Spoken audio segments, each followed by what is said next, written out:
All right, let's move on to the quick fire questions then. The first one was sent in by Siva Akhil. He says, if you were a hot prospect, which club out of the top 6, excluding City and Liverpool, would you choose? I mean, why don't we open that up a bit? Is there any other clubs in the Premier League that you potentially choose as well, if it wasn't just to be a club from the top 6? If you're a hot prospect joining the Premier League, is there anybody you have your eye on, Pat? Obviously, there are a couple of factors that go into this, like managers you want to develop under. Though I think actually out of those sides, United, Arsenal, Tottenham and Chelsea, I don't think there's that much to choose between a lot of the managers. I know who I think is the worst, but I would probably... Well, I think we might come on to that in another question. But it would probably be about the position I played, because I think when you're a young player, you genuinely the most important thing to you above everything else has to be game time. And so if I was an attacking midfielder, I would go to Arsenal, like in a heartbeat, even though Arsenal are worse than United, Tottenham and Chelsea, because I'd play all the time. Like I'd just play constantly.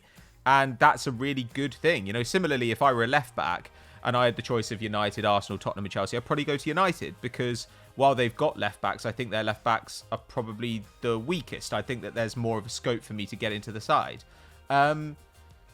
Other managers in the Prem, like it'd be really interesting to go and play for like a Nuno Espirito Santo, a Graham Potter, an Ancelotti. Like these are, and particularly Hasenhüttl. Like Hasenhüttl is somebody that I would love to play for if I was a young player because he's going to give you an opportunity to show yourself. And also, I think there are a lot of positions in Southampton's first 11 which can be upgraded.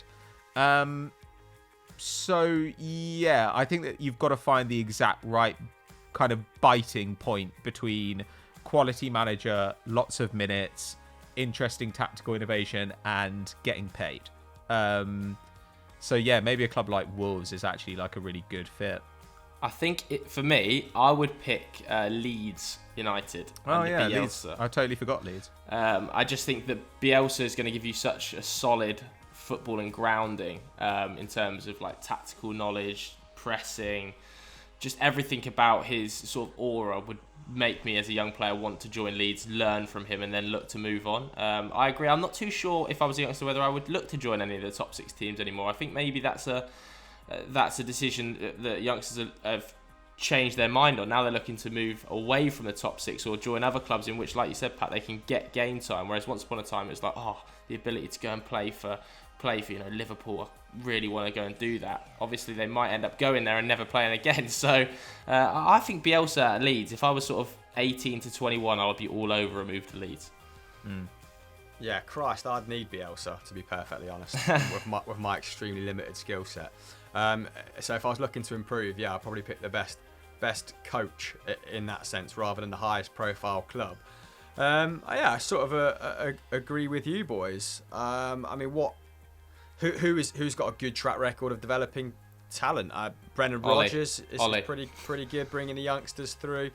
Obviously, shout out to my boy Graham Potter. You've already put him forward, and sort of Tariq Lamptey's journey from Chelsea to Brighton to Brighton first team player probably covers that period you were talking about there, Joe, quite nicely, where youngsters are starting to choose minutes over a pay packet at a prestigious club. I think you can look at sort of the 3 or 4 years, maybe it's less than that, between Ruben Loftus-Cheek and Tariq Lamptey. Obviously played vastly different positions. Ruben Loftus-Cheek was probably more put on a pedestal as a youngster. But youngsters are kind of being advised to, I'd like to think, more so for what's right in terms of their football education than the pay packet now, and seem to be moving that way as well. So I think that's a positive trend. But yeah, I would probably pick any side from sort of mid-table, the chasing pack at the minute, as you said. All right, next one then was sent in by Luke Best. He says, of the former players currently managing their former teams, who is the best and who is the worst out of Arteta, Lampard and Solskjaer? That's a spicy one. Very spicy one. If we'd have had Zach on the show, him versus Pat last week was particularly spicy. So Pat, who are you going to say is the worst? Who's the best? I think Lampard's probably the worst. The thing is, I still don't really know how good Arteta is. Like, Arteta might be he might not be great, but I'm kind of inclined to think that like he's at least pretty good is my guess. And I think that what he wants to do, the way he wants the side to play, it's kind of what we always said about Pep. You know, where like for years when Pep was winning the league and Klopp wasn't, we said we still thought that if you gave like Pep and Klopp like a team of like 11 totally average players, Klopp or even a Simeone would do a lot better with those than Pep, because Pep has such specific needs. I'm kind of inclined to think that Arteta is trying to do something with Arsenal that Arsenal just don't have the materials to do that with. And if that's the sort of manager you are, like, yeah, that's a bit of a failure of you as a manager, but it's also a little bit of bad luck. Solskjaer, I think, is actually pretty decent. Like, I do think that there's scope to improve on him in the managerial market, but I think he's reasonably versatile. I think that he's willing to innovate. Like, he's obviously capable of trusting in younger players. Last season had a very good defense, has managed to tighten up the defense in the last kind of week and a half after a really difficult defensive start to the season this year. He's been helped. It's sometimes hard with like young players to guess how much a manager has improved them, / they are just at the age where they're rapidly improving.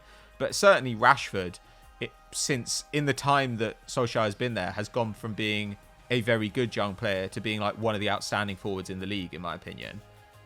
Lampard, I just don't know. I don't think he can coach a defense. I really don't. I don't think he's good at playing people in their right position. I don't think he's necessarily good at assessing when his team has actually been good and when they've been bad. I don't know. He can make a team press, but I don't particularly. I'm not that big a fan. And also there's one other thing about Arteta and Solskjaer which I prefer to Lampard, which is after games, even games Arsenal have won, Arteta always comes out and he says, we didn't do this thing very well. We really need to improve. And he said that even when Arsenal, you know, like beat Liverpool and City and stuff at the end of last season, he was like, there's loads of stuff we need to improve. We're not at that level. Like we're going to go away and work on this. So I think he understands where he's getting stuff wrong. And Solskjaer is a bit like that as well. Lampard makes excuses more than those other two. And that really frustrates me, because I get that you're talking to the press, but it also makes me worry that maybe he's not as capable of assessing his own strengths and weaknesses objectively as those other coaches are. And I think that's such a huge part of being a manager. You know, like Klopp has managed to look at the things that he didn't quite get right at Dortmund. He didn't get quite right in the early days at Liverpool, and he's improved every single season. So I worry a little bit about Lampard in that sense. I think they're all pretty good, to be honest with you. I do agree with you. Yeah, they're not terrible. I'm not saying Lampard's terrible by any means. I think Ollie gets a little bit of a hard rubber for green by certain people on social media.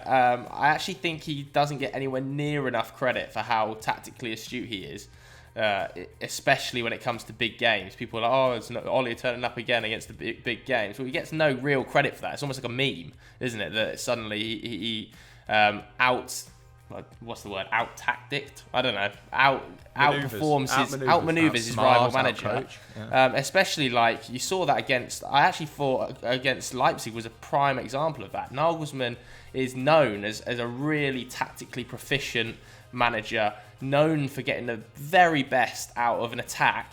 And I thought Leipzig consistently struggled to break Ole Gunnar Solskjaer's team down last night. I don't think they created any good chances, really, bar maybe the header that's kind of a lucky bounce.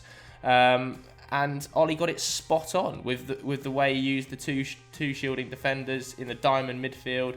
That was almost the perfect performance against Leipzig. And if that had been, I don't know, some of the other managers in the Premier League that get a lot of credit for tactically versatile football, I think they would have got heaped with praise. So I think he's slightly underrated, Ollie. I don't think he's a world beater, but certainly solid enough. I don't know. I think they're all like kind of at a level. They haven't had long enough for me to judge really who is better and who's worse. Yeah, I'm not sure there's that much I can add to the scenario. And like you said, the sample size is kind of too small to have a definitive answer. And in answering this, you've got to be prepared to look like an idiot 12 months down the line, right? Yeah. Obviously, Arteta has had fewer transfer windows, fewer than Lamps, and has spent significantly less money. Although now I am questioning that after the Thomas Partey thing. So in that sense, I suppose you give him a little bit more leeway. Like Lampard got all his targets, and the team still looked a little muddled at the start of this season. Obviously, you then give them sort of 1 to 3 week grace period because of the unorthodox start owing to coronavirus. But when I've watched them, like Arteta has the clearest tactical blueprint, and also like his players seem to be able to switch in and out of various systems with a better fluidity. And he's won a trophy. That's the one thing the other two haven't Chelsea. done. He's won a trophy, which exactly. definitely puts him top that didn't even of come the into my thinking. I'm just trying to judge them on like the merit of their, like how much I enjoy their games, because that is what I'm judging them with at the moment. That is my yardstick. And in that sense, it probably would go Arteta, Ollie, Lampard. And as much as I've just like I enjoy rubbing people up the wrong way by saying that Potter is better than Lampard, like that doesn't mean I think Lampard is bad either. But does it mean that I think like Lampard is going to win the league with Chelsea, which they should be looking at now after spending over 200 million in one window? No. So yeah, I'm gonna stick to that order.